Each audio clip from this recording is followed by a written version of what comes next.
할렐루야. 아멘. 오늘 저는 여러분과 너무나 잘 알고 뻔한 이야기 같은 오병이어의 말씀. 오늘 이 말씀은 교회력에 따른 말씀이라 제가 피해갈 수도 없고 이건 뭐 다른 이야기인데 이거 뭐 해서 뭐 우리 교우분들이 몰라서 이거 처음 듣는 이야기도 아니고 해서 지나갈 수도 있는 그런 말씀이기도 하지만 근데 이 속에 우리가 또 더 깊은 지혜를 발견하게 됩니다. 그 신학생들에게 제가 학교 다닐 때 신학생들에게 교수님이 그런 말씀을 하신 적이 있어요. 설교를 잘 하고 싶으면은 뻔한 내용의 본문을 잡지 마라. 만약에 경험도 없는 사람이 그냥 뭐 위병이야 내가 잘할 수 있다고 해도 성도님들은 다 알기 때문에 결과가 뭔지를 다 알기 때문에 뭐 새롭지 않다. 그렇기 때문에 정말 성경 안에 모르는 내용을 하면 이 전도사님이 이 목사님 뭔가 좀 아는구나 이렇게 해서 사람들이 놀랄 수 있어도 다 아는 내용을 설교하려 하면 정말 그 속에 그 우리가 말한 진액이 나오지 않고서는 그 설교 말씀이 은혜가 되지 못한다. 뭐 그런 이제 이야기를 한 적이 있습니다. 그렇기 때문에 오늘 이 오병이어는 여러분이 너무나 잘 아는 이야기라 자 한번 생각해 보았으면 좋겠습니다. 예수님께서 말씀을 전합니다. 여러분이 저 끝에 앉아 있는데 사람들이 뭘 나눠주고 있어요. 뭔가 싶어서 사람들이 앞에 저 뭐요? 그랬더니 사람들 뭐 빵 같은데? 어떤 사람이 또 저 뭐 물고기 같은데? 그래? 그러면서 막 사람들이 나눠진 저 끝에 앉아 있어요. 앉아 있다가 보니까 진짜 멀리서 바라봤는 그 물고기, 멀리서 바라는 그 떡이, 보리떡이 내 눈앞에 왔어요. 그리고 사람들이 이야기합니다. 야, 이거 기적이다. 이 빈들에서 먹을 것도 없는데 오늘 말씀해 보면 빈들이라고 하죠. 빈들에 먹을 거 없는데 어떻게 해서 이게 있을까? 저 끝에 있는 사람들에게는 무엇이 가장 중요할까요? 뭐가 나는 겁니까? 기적의 사건이 제일 중요하죠. 예수님께서 보여주셨는 이 일들을 통하여 우리가 지금 배고픈데 저녁을 먹게 생겼구나. 야, 예수님 따라다니니까 놀랍고 신비한 일이 일어나는구나. 오늘 14절 말씀에 보면 이렇습니다. 예수께서 나오사 큰 무리를 보시고 불쌍히 여기사 그 중에 있는 병자들을 고쳐주시니라. 이 병자들을 고쳐주시는 일들은 한 사람의 일이죠. 그렇기 때문에 많은 사람들이 예수님을 고을에서부터 쫓아서 나와서 본 것이 뭐겠냐 생각해 보면 사람들에게 일어나는 이 병자들이 낳는 기적을 보면서 야, 예수님 대단한 분이다. 그런 이야기들을 멀리서 보면서 생각했는지 모릅니다. 그런데 오늘 이 오병이어 기적이 해질 저녁에 일어나는 사건을 보면서 내게 일어나는 이 기적을 보면서 예수님을 더 갑절로 믿는 은혜가 있겠지요. 그리고 소문은 파다하게 일어날 겁니다. 예수님께서 오병이어의 기적을 베푸셨다. 물고기 2마리와 보리떡 5개로 우리 많은 사람을 먹였는데 오늘 말씀에 뭐라고 했습니까? 5,000명이라 했습니다. 그 5,000명은 어떤 사람이라는 것을 마태는 이야기합니까? 마태는요, 철저한 유대인입니다. 유대인. 그렇기 때문에 성경의 말씀을 볼 때 누구의 중심으로 쓴다고요? 유대인의 남자의 관점에서 말씀을 기록하다 보니까 5,000명이라 썼는데 그 5,000명 안에 들어가지 못하는 사람들도 있었다라고 이야기합니다. 그게 누굽니까? 여자와 어린 아이들. 그런데 여기에는 숫자를 적지 않았습니다. 왜 그럴까요? 그 당시에 사람들이 숫자를 주로 남자들을 계수하는 그 정도로 우리가 알잖아요. 구약 성경의 말씀에 전쟁할 사람은 몇 명이냐? 20세대는 남자가 몇 명이냐? 이렇게 했지. 여자들 몇 명이고 여자 아이들 몇 명 이렇게 기록되어 있지 않습니다. 그러니까 우리는 그 숫자를 잘 몰라요. 그래서 오늘 성경의 말씀을 보면 여자 1명, 어린아이 1명은 절대 아니겠죠. 그러니까 우리는 여성들, 아이들, 무리들입니다. 그러니까 5,000명에 가까이 있는 남자들과 그 무리들, 이게 해석이 맞을 거예요. 그러니까 그 많은 사람들이 이 오병이어의 기적을 동시에 경험했다라는 겁니다. 우리가 믿음이 이제 익어져 가는 그 과정 속에 교회에 와서 이 오병이어의 기적을 들으면 설교의 말씀을 들으면 야, 그 오병이어의 기적이 내게 일어나겠구나 해서 우리가 기도를 가지게 합니다. 하나님 나에게도 이러한 기적과 놀라운 사건들이 일어나게 해주세요. 우리 가정의 어려운 문제들 또 경제적인 문제들 하나님 앞에 맡긴 우리가 이야기할 때 주님 들어주세요. 우리가 이런 이야기들을 우리가 기도를 통하여서 오병이의 기적을 경험하고 싶습니다. 자, 그런데 제가 여러분에게 이 정도의 말씀으로 오늘 이 성경의 말씀을 해석하고자 하는 것은 사실 아닙니다. 여러분이 아마 오병이어의 기적은 너무나 많이 들어봤기 때문에 이 기적의 포커스를 두고 있으면 이 기적이 일어난 사건에 우리는 그냥 결과를 보면서 그것이 예수님께서 하신 목적으로만 우리가 할 수 있는데, 사실 오늘 예수님께서 하시고자 하는 이 마지막 기적의 사건들 가운데에는 예수님께서 아무것도 없는 것 가운데에도 하실 수 있는 분입니다. 안 그렇습니까, 여러분?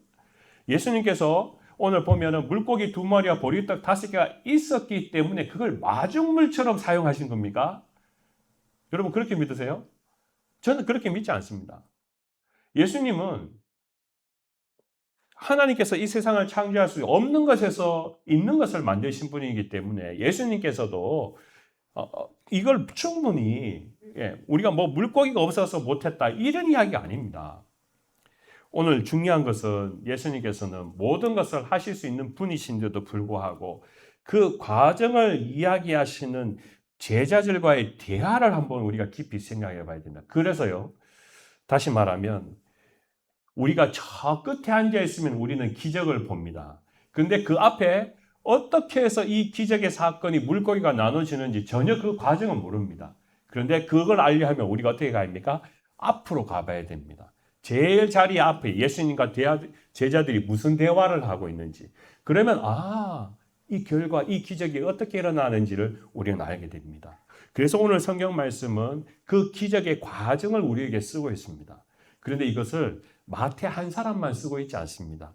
몇 명이 쓰고 있습니까? 마가도 쓰고 있어요. 누가도 쓰고 있어요. 요한도 쓰고 있어요. 4사람이 다 쓰고 있어요. 그럼 뭡니까?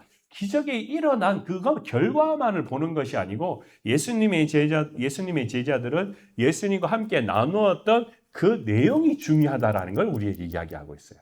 그래서 저와 여러분들이 오늘 이 믿음의 자리를요, 마지막 끝에 앉아 있으면은 기적의 사건만 보는 것이지만 그 기적의 사건 가운데 들어가기 위해서 제일 앞으로 오면 뭐가 보입니까? 예수님과 제자들의 대화 소리가 들려지게 된다는 거예요. 그게 오늘 본문의 말씀입니다. 그래서 저와 여러분들이 이 대화의 사건에 여러분 주목해 보십시오. 저는 어렸을 때 우리 동네 안에 우리 동네는 서울처럼 이렇게 큰 도시가 아니었습니다. 대구라는 지역 가운데에도 변두리 지역이었어요. 그래서 우리 교회가 저희 교회 고향 교회가 조금 컸어요. 그러다 보니까 동네마다 이제 저희 교회에서 심령 대부흥회를 하면은요, 이제 전단지를 이제 각 교회마다 이렇게 나눠주고 붙이거든요. 그러면 우리 동네에서 막 들어가서 산골처럼 이렇게 들어가는 교회들이 있었어요. 그러면 그 교회들이 몇 교회가 있어서 그 교회에서는 대부흥회 이렇게 이게 일들이 참 많지 않거든요. 그러니까 큰 교회에서 부흥회를 한다 하면 이게 우리 교회만의 잔치가 아니고 진짜 그 지역의 잔치가 되버립니다. 그래서 제가 어릴 때 기억이 아직도 나는 게 저희 교회에서 서울에서 어떤 목사님이 와서 제가 어릴 때 아직 기억나는 분이 누구냐 하면 이태희 목사님이라는 분이 하여튼 계신 것 같아요. 서울에 이태희 목사님. 지금도 계신지 모르겠는데. 근데 그런 분이 이렇게 저희 교회에 오셔서 말씀의 잔치를 하면 동네 어릴 때는 우리는 뭐 설교 말씀 들어볼 일이 없잖아요. 서울 분들이. 그러니까 이제 막 자전거 타고 오시고 막 그냥 걸어서 오시고 동네 사람들이 전에 동네 구석에 있는 교회들에서도 막 와서 모여서 예배를 드립니다. 아침에 모였습니다. 예배를 드립니다. 그런데 그분들이 집에 갔다가 다시 저녁에 올라오면 힘들잖아요. 그래서 그냥 거기 앉아 계시는 거예요. 그래서 이제 이야기를 하다 보면 저녁까지 기다리는 거예요. 그럼 교회에서 그냥 가물실 수 있나요? 그렇기 때문에 점심 때 국밥을 줘요. 그래서 예배 마치고 사람들이 다 국밥을 나누고 있으면 그러면서 믿음 이야기 나누고 또 서로 이야기 하다 보면 저녁 때가 오면 말씀 집회 듣고 그 다음에 집으로 돌아가시는 거예요. 그만큼 이 동네에서는 오늘 이 오병이어 기적 사건들 가운데 사람들이 대화하고 이야기하고 하는 그 과정들이 참 이게 뭐라 해야 되는가 재미있는 그런 사건이라는 겁니다. 하나의 어떤 영적인 그 잔치와 같은 것이죠. 오늘 예수님께서 만든 오병이어의 이 말씀은 사실 우리에게는 깊은 은혜의 잔치입니다. 그 은혜의 잔치가 어떻게 이루어지는 것이냐? 예수님께서 저녁 때가 됨을 알고 계셨습니다. 예수님이 제자들도 저녁이 됨을 이미 알고 있습니다. 그래서 오늘 말씀 15절 말씀에 보면 제자들이 나와 이르되 이곳은 뭐라고요? 빈들이요. 때도 이미 저물었으니 무리를 보내어 마을에 들어가 먹을 것을 사 먹게 하소서라고 예수님께 말씀드렸습니다. 예수님, 빈들이니까 당연히 없잖아요. 그러니까 예수님, 우리가 너무 멀리 나왔으니까 이 사람들 이제 돌려보내세요. 이런 말이지 않겠어요? 자기들이 밥 먹고 다시 오라는 겁니까? 그 밤늦은 시간에 와서 계속 뭐 하겠어요? 그러니까 예수님의 제자들은 그냥 집으로 돌려보내세요. 라고 이야기하는 겁니다. 왜 그럴까요? 왜 돌려보내라고 이야기하고 왜 사먹게 하라고 할까요? 자기들이 뭘 하는 겁니까? 다 페이하는 거는 너무 부족분이라는 거죠. 이걸 우리가 어떻게 다 페이합니까? 먹을 것도 없는데. 사 먹을 것도 없는데 이 자리에서 뭘 어떻게 하겠습니까? 라는 것이 바로 이 예수님의 제자들의 질문입니다. 근데 사실은요, 오늘 이 성경 말씀에 보면 16절 말씀에 제일 중요한 오늘 이 말씀의 키워드가 있습니다. 예수께서 이러시되 갈 것 없다. 너희가 먹을 것을 주라 라고 이야기하십니다. 시장에 가서 사 먹게 하십시오 라고 이야기했는데 갈 것 없다. 너희가 먹을 것을 주라 라고 이야기하세요. 그러니까 제가 처음에 말씀드렸다시피 저희 동네 어릴 때 우리 교회에서 부흥회가 있으면 동네 사람들 그냥 와서 이 말씀 듣고 보내는가 그 교회에서 참 미안하고 그러니까 국밥 한 그릇씩 다 나누고 잔치처럼 했다고 했지 않습니까? 예수님께서도 아마 그런 마음이셨던 것 같아요. 그렇기 때문에 나눠주라. 근데 여러분 생각해 보십시오. 처음부터 이 이야기를 한 이유가 뭐라는 겁니까? 빈들은 우리가 눈에 보이는 판단이죠. 빈들에서 먹을 게 없습니다. 그리고 이 사람들을 먹이기 위해서 우리가 투고해서 온다 하더라도 돈이 너무 많이 드는 거죠. 생각해 봤을 때. 그렇지 않겠어요? 자, 예를 들면 여러분 2주 전에 한국에서 그 놀라운 일이 한 가지 참 있었습니다. 뭐냐면 아마 여러분 신문이나 뉴스를 통해서 보셨을 건데 SK라는 그룹의 회장이 아내와 이혼 소송에서 마지막 4번째 법원에서 이제 판결이 내려졌습니다. 뭐라고 했습니까? 최 회장이 원하는 대로 이혼을 하시오. 그런데 그냥 이혼하는 것이 아니고 위자료를 분명하게 지불하시오. 여러분 보셨어요? 위자료가 얼마인지 아세요? 네, 저는 위자료가 더 크더라고요. 9,440억이었습니다. 9,440억. 놀라지 않아요? 보통 이혼한다고 해가지고 9,440억을 주는 그런 일들이 있습니까? 그런데 아내가 그만큼 이 남편을 위해서 평생 동안 부부로서 열심히 살아왔는 거기에 대한 합당한 분할금을 지불하시오. 그런데 그게 단서가 있습니다. 단, 현찰로 지불하시오. 9,440억. 현찰로 주는 겁니다. 기한이 정해져 있는데 그 기한에 못 주면 어떻게 하라고 법원에 또 이야기했습니다. 뭐라고요? 매달마다 이자를 지급하시오라고 되어 있습니다. 3가지 조건입니다. 9,440억 지불을 못할 것 같으면 매달마다 이자를 지불하시오. 기자들이 또 바쁘잖아요. 똑똑하잖아요. 따져본 거예요. 9,440억이 한 달에 이자가 얼마인가? 30억입니다. 만약에 내가 기한 안에 약속한 기한 안에 못하면 그 기한 안에 그 금액에 대한 원금에 대한 이자가 30억입니다. 그냥 가만히 앉아서 하루에 1억씩을 버는 거예요. 여러분 가만히 앉아서요. 30억. 또 한 달이 지나가면 60억. 또 한 달이 지나면 눈덩이처럼 불어나는 거예요. 자, 여러분 생각해 보시죠. 예수님의 제자들이 이런 사람들이 있습니까? 이죠. 가만히 앉아서 1억을 벌 수 있는 형편이 있는 사람이 있습니까? 가만히 앉아 있어서 부자가 된 사람이 있습니까? 예수님의 12 제자는 어떤 사람들입니까? 그 중에 대다수는 어부입니다. 이죠. 물고기를 잡아서 생계를 이어가는 그냥 평범한 사람입니다. 그러니까 그 중에 조금 잘 산다고 하면 돈을 좀 만지는 사람, 마태 같은 사람, 세리니까요. 조금 더 돈이 있지 않겠어요? 그렇게 생각해 보면 사실 부자는 아닐 거예요. 그런데 오늘 이 자리에 모여 있는 사람이 얼마라고 있습니까? 적어도 5천 명 이상, 남자부터 어린아이 또 어머니들을 생각해 보면, 여자들을 생각해 보면 엄청 많은 숫자입니다. 근데 그 사람들을 주님께서 뭐라고요? 너희가 먹을 것을 주라 라고 이야기합니다. 그랬더니 아마 제자들은 놀랐을 겁니다. 아니, 우리가 돈이 어디 있어서 이 많은 사람들을 먹입니까? 우리는 진짜 뭐 SK 회장도 아닙니다. 그런 이야기를 하는 거겠지요. 자, 그래서 오늘 이 말씀 가운데 보면 이 말씀 안에는 들어가 있지 않으면 다른 말씀을 한번 보면 우리 한번 찾아볼까요? 요한복음 우리 한번 가볼까요? 요한복음 6장 7절 말씀 제가 먼저 찾았었던 말씀인데요.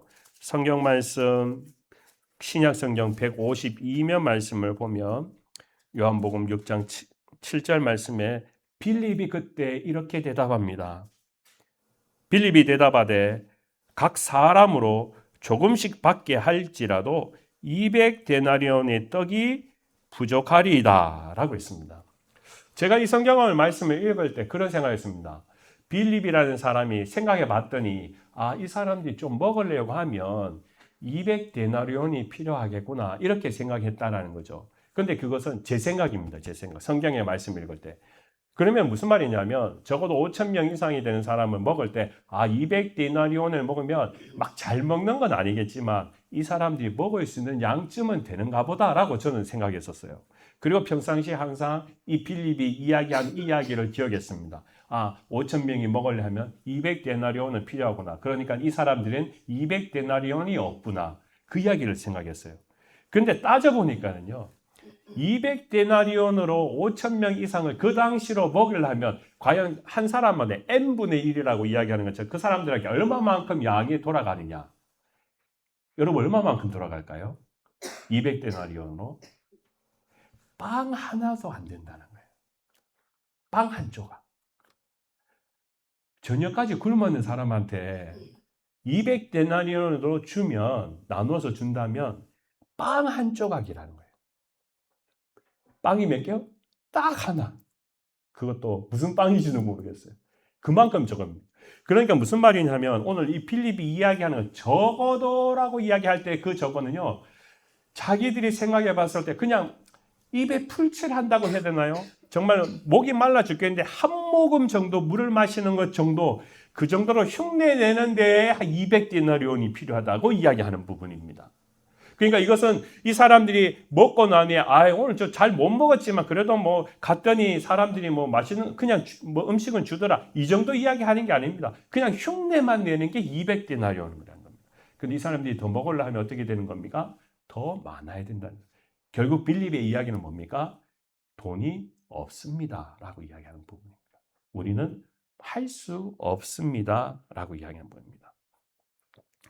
그래서 성경 말씀을 보면은 누가복음 우리 9장 한번 우리 말씀 찾아볼까요? 누가복음 9장 13절 말씀. 이거 아주 분명하게 드러내는 말씀이 있는데요.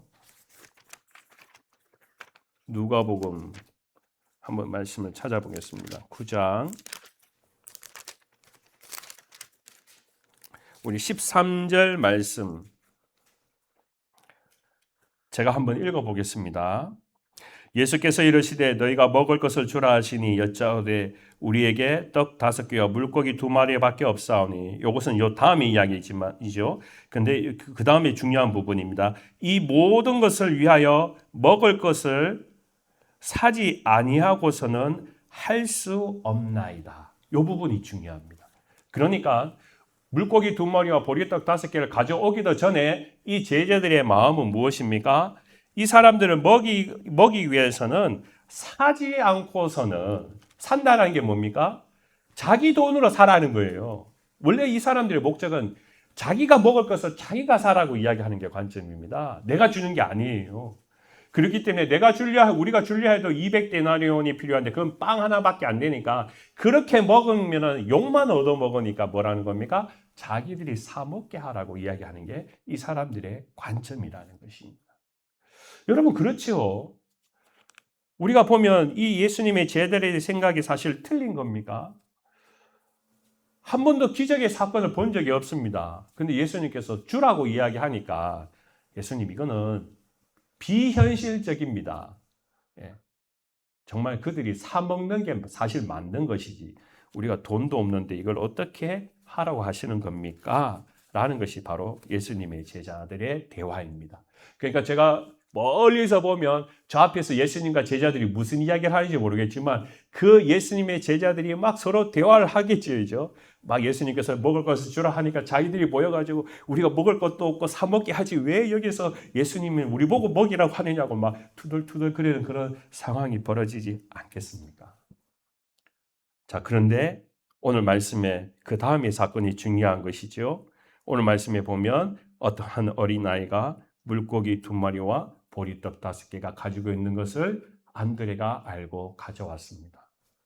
그나마 사 먹게 하라고 했던 그 제자들 가운데 안드레가 예수님, 우리 가운데 어린아이 하나가 물고기 2마리와 보리떡 5개를 가지고 왔습니다. 이것으로 무엇을 할 수 있사오리까? 라고 했더니 예수님께서 거기에 축사하시고 그것을 떼어 사람들에게 주라라고 했더니 거기 때 기적의 사건이 일어났다는 것입니다. 여기에 보면 물고기 2마리와 보리떡 5개도 그런 것입니다. 우리가 보면 물고기 2마리와 보리떡 5개가 굉장히 점심으로 잘 먹는 것이냐라고 생각하면 그것도 아니라는 거죠. 어린아이가 가지고 왔는 이 보리떡이라는 것은 당시에 팔레스타인은 항상 밀농사를 지었던 지역입니다. 그렇기 때문에 주로 점심을 먹는다 하면 밀로 된 빵을 먹는 것인데 보리떡을 먹는다라는 것은 그만큼 가정적 형편으로 안 좋은 걸 의미하는 것이죠. 또 물고기를 먹는다. 이 물고기가 신선한 연어를 먹는 그게 아니라는 겁니다. 어떻게 보면 아주 자그마한 정말 그냥 보통 사람이 서민들이 가장 가난하다고 하는 사람들이 먹을 만큼의 이 물고기를 이야기합니다. 그러니까 사실 물고기 2마리와 보리떡 5개 그건 형편이 없는 그냥 그렇고 그런 음식이 될 수밖에 없습니다. 제가 어릴 때 우리는 지금은 좀 달라졌지만 제가 어릴 때 학교를 가면 항상 이 도시락이 참 그렇습니다. 지금은 우리 평준화 때문에 아이들 학교에서 아이들 눈치 볼까 싶어서 우리가 이제 급식을 하지 않습니까? 뭐 똑같은 소세지, 김치, 계란볶음 이렇게 우리가 다 동일하게 먹으니까 저 집의 아이가 얼만큼 잘 사는지 이 집의 아이가 못 사는지 우리는 다 그거 모릅니다. 그런데 저희가 어릴 때만 해도 여러분 어릴 때만 해도 집에서 다 음식을 싸가니까 아니 뭐 어떻게 매일마다 소세지를 사가겠어요. 그러니까 매일 김치 주면 야 이거 또 오늘 김치 싸가나 이렇게 그런 일들이 있었습니다. 저희도 그랬습니다. 그러니까 어떤 아이들은 막 소세지 사오고 어떤 아이들은 소고기 사오면 그거 탁 펼쳤을 때 상당히 좀 우리 집에는 점심 가져오는 게 빈약하네. 다른 사람한테 보일 때 그런 것들이 있었죠. 여러분 생각해 보십시오. 오늘 이 물고기 2마리와 보리떡 5개 딴 게 아니라요. 매일마다 김치를 싸우는 어린아이 상상이 가죠. 네. 그 김치를 가지고 마치 예수님께서 많은 사람들을 먹이게 하시는 그런 장면이라고 우리는 생각해 볼 수 있습니다. 중요한 것은 예수님께서 왜 그러면 이 물고기 2마리와 보리떡 5개를 가지고 기적의 사건을 베푸셨는가? 안드레를 통하여서 우리가 볼 수 있는 것은 무엇인가? 주님 앞에 문제를 가지고 온 그 안드레를 보고 그 일을 통하여서 그 믿음을 보시고 주님께서 오병이어의 기적의 준비가 되셨다라는 것입니다. 사실 오늘 이 성경 말씀을 통하여서 예수님께서 제자들에게 하시고 싶은 중요한 것이 있습니다. 우리 다시 한번 요한복음 6장 6절 말씀으로 되돌아가 보면요. 오늘 말씀에는 기록되어 있지 않지만 6장 6절 말씀을 우리가 잊어버려서는 안 되겠습니다. 한번 다시 찾아보겠습니다. 신약성경 152면에 있는 말씀인데요. 우리 같이 한번 읽어볼까요? 시작. 이렇게 말씀하심은 친히 어떻게 하실지를 아시고 빌립을 시험하고자 하심이라. 아멘. 이 빌립이라는 사람을 시험한다고 했지만 사실 빌립뿐만이 아니고 그 제자들의 반응을 보고 싶으셨던 것입니다. 그렇습니다. 빈들 아무것도 없는 땅에 수많은 사람들인데 예수님께서 당황스럽게 제자들에게 야, 너희가 먹을 것을 주라 라고 이야기했을 때 갑자기 어디서 돈이 있어가지고 가서 사와서 투고해 와가지고 이 사람들을 먹을 수 있겠습니까? 그런데 빌립을 시험하고자 하심이라. 자, 여기 이 시험이라는 것은 무엇입니까? 너희가 먹을 것을 주라 했을 때 이 제자들이 어떻게 반응하느냐라는 것입니다. 반응하느냐. 저와 여러분들은 우리의 삶 속에 문제가 있고 어려움이 있을 때 주님께서 만약에 우리에게 이 동일한 질문을 한다면 저와 여러분은 어떻게 반응하시겠습니까? 너희가 가서 사서 주라라고 이야기했을 때 현실적으로 아니요, 이거는 제가 할 수 있는 일이 아닌데요. 이것을 하려 하면 돈이 얼마나 드는데요. 라는 걸로 우리는 그 문제를 가지고 접근하려 하는 때가 있지 않느냐라는 것이에요. 저와 여러분이 잘 알다시피 우리가 함께 이 개척교회를 할 때에는요. 여러분이 주변에 있는 분들에게 교회 가서 우리 함께 예배 드립시다. 초대를 해도 사람들이 껄끄러워할 때가 있잖아요. 아유, 개척교회 가면은 헌금하는 거 다 보이는데 아이고 나 못 가요. 그렇게 이야기하시는 분이 솔직하게 계실 거잖아요. 그게 뭐겠습니까? 빌립을 통하여서 질문하지 않습니까? 너희가 먹을 것을 주라. 아우, 그렇게 하려면 현실적으로 우리가 작은 교회들은 그 눈에 다 보이는데 그거 나 못해요. 라는 그런 일들이 마치 우리의 신앙 가운데는 우리가 지금 살아가는 우리 믿음의 일들 가운데 그렇게 솔직하게 이야기하기 때문에 우리는 현실적인 그리스도인에 멈춰버릴 때가 있습니다. 우리의 믿음의 성장도 거기에 머물 수 있다라는 것입니다. 그래서 우리는 예수님께서 기적의 결과를 보면은 예수님께서 와, 이 일을 베푸셨구나 했지만 그 과정 속에 일어나는 하나하나의 그 질문과 대답 속에 우리가 예수님이 말씀하시는 것을 믿고 따라갈 수 있느냐라는 것이 우리가 지금 가야 되는 과정이라는 것이죠.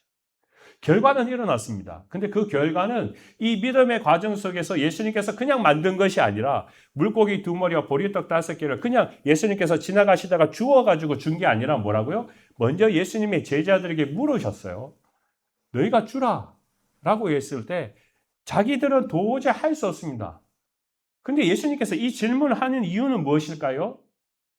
그 문제를 너희가 할 수 없는 일들을 나에게 가지고 오라 라고 이야기하시는 거예요. 우리는 문제를 들여다보면 이거는 200데나리온이 필요합니다. 그 문제 가운데서 그냥 우리는 답을 생각하지 못하고 그냥 거기 속에 파묻혀 버릴 수가 있어요. 우리 믿음이 거기에서 주저앉아 버릴 수 있어요. 여러분, 우리가 믿음 생활을 할 때 경제적인 이유 때문에 내 믿음의 분량이 자라나지 못하고 탁 멈춰버리는 그런 경험들이 있지 않습니까? 또 남편과 아내가 그것 때문에 서로 간에 불화가 일어나는 때가 있지 않습니까? 오늘 예수님께서 말씀하신 것은 주님을 따라가는 제자들에게는요, 너희가 먹을 것을 주라 했을 때 그 문제 가운데 경제적인 부분만을 보지 말라고 이야기하시는 거예요.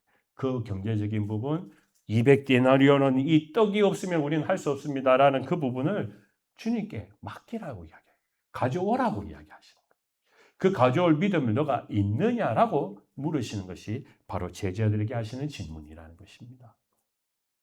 자, 오늘 저와 여러분은 이제 답이 정해졌습니다. 정해졌어요. 기적이라는 것은 우리의 믿음의 과정 속에 오늘도 여전히 우리가 주님 앞에 맡길 수 있는 믿음의 분량이 얼마만큼 되느냐라는 것을 우리에게 말씀하고 있습니다. 베드로전서 5장 7절 말씀 우리 한번 찾아보겠습니다. 저와 여러분들 오늘 이 말씀을 기억하면서 베드로전서 5장 7절 말씀을 꼭 함께 같이 연결해서 말씀을 기억하십시오. 제가 가진 성경으로 신약 성경 382면에 있는 말씀입니다. 우리 같이 한 목소리를 읽어볼까요? 시작. 너희 염려를 다 주께 맡기라. 이는 그가 너희를 돌보심이라. 아멘. 너희 염려를 다 주께 맡겨라. 제자들이 지금까지요, 예수님이 너희가 먹을 것을 주라 했을 때 염려하는 것이 바로 이겁니다. 우리 200데나리 없는데 어떻게 하지? 그러면 그냥 그 문제가 끝난 겁니까? 해결된 겁니까? 예수님 없어요. 끝나는 겁니까? 예수님이 원하시는 그게 아니라는 겁니다. 가지고 오라는 겁니다. 그랬더니 찾아봤더니 물고기 2마리와 보리떡 5개를 가지고 있는 어린아이가 있다라는 것이. 그걸 가지고 왔더니 주님께서 사람들을 먹일 수 있도록 기적을 베푸셨다는 거예요. 저도 여러분들도 우리가 살아가면서 우리가 예수님께서 기적을 베푸셨는 이걸로 와 하고 끝낼 문제가 아니라 우리가 주님 앞에 고민이 있으면 또 우리가 할 수 없는 일들이 있으면 이거는 주님 앞에 가져오라는 이 프로세스 과정이 우리에게 제일 중요한 것이라는 거예요. 저와 여러분들 우리 교회의 역사가 이루어져 가는 과정 가운데 오병이어의 역사가 우리에게 분명히 있습니다. 교회를 이끌어갈 때는요. 정말 때때로 우리가 고민이 많고 밤에 잠 못 자면서 끙끙거리는 일들이 있습니다. 근데 그걸 내가 신음하고 고민한다고 해가지고 문제가 해결되는 것이 아닙니다. 예수님은 여전히 우리에게 물으시는 거예요. 너 그걸 왜 나한테 가지고 오지 않니? 라고. 가져와라. 가져와라. 밤잠 못 자고 가만히 있지 말고 가지고 와라. 그리고 나한테 간구해라. 기도해라. 라고 말씀하셨어요. 그때 주님은 그 기도에 우리의 고민을 들으시고 12바구니가 넘쳐나게끔 주님께서 기적을 베푸셨다라는 것입니다. 우리의 가정의 문제 가운데도 마찬가지입니다. 주님은 우리의 삶 가운데 가정 안에 오병이의 삶이 이어지는 것을 기대하십니다. 그런데 그때는 우리가 어떻게 합니까? 우리의 고민을 내가 해결하려고 어떻게 하면 이걸 해야 되나 고민하는 것도 있겠지만 그것으로 끝나는 것이 아니라 그것 때문에 우리의 믿음이 나락으로 떨어지는 것이 아니라 주님께 가져오라는 것입니다. 건강의 문제도 마찬가지죠. 우리가 처음에 건강의 문제를 생각해 보면 이거 어떡하나 우리가 막 다 죽을 것 같아요. 근데 그 문제도 주님 앞에 가지고 오라. 어린아이의 물고기 2마리와 보리떡 5개의 그 음식을 가져오는 거죠. 내게 가지고 오라 라고 말씀하십니다. 18절 말씀 우리 같이 한번 읽어볼까요? 시작. 이르시되 그것을 내게 가져오라 하시고 가져오라 하시고. 오늘 저와 여러분 더욱 이 오병이어의 기적, 빈들에서 일어난 이 사건의 가운데는 처음에 예수님께서 너가 문제를 해결할 수 있느냐? 라고 물으셔요. 너가 문제를 해결할 수 있느냐? 우리는 못합니다. 돈이 없어서 못해요. 능력이 없어서 못해요. 근데 주님은 뭐라고 하십니까? 가지고 오라. 염려를 가지고 오라. 문제를 가지고 오라. 내가 해결한다. 오늘 우리의 믿음의 신앙 가운데 앞으로 가려 하는데 주저되고 두렵고 무서운 일이 있다면 다시 주님께서 오늘 오병이어의 기적을 만들시기 위해서 제자들에게 하신 가져오라는 것, 그것을 여러분 기억하시고 또 저와 여러분이 주님 앞에 더 기도로 또 우리의 고민을 함께 내려놓는 저와 믿음이 되시길 주님이라고 축원합니다. 기도드리겠습니다. 아버지 하나님, 우리의 모든 고민들을 주님 앞에 맡깁니다. 주님 책임져 주시옵소서. 우리가 할 수 없는 일들, 우리가 감당할 수 없는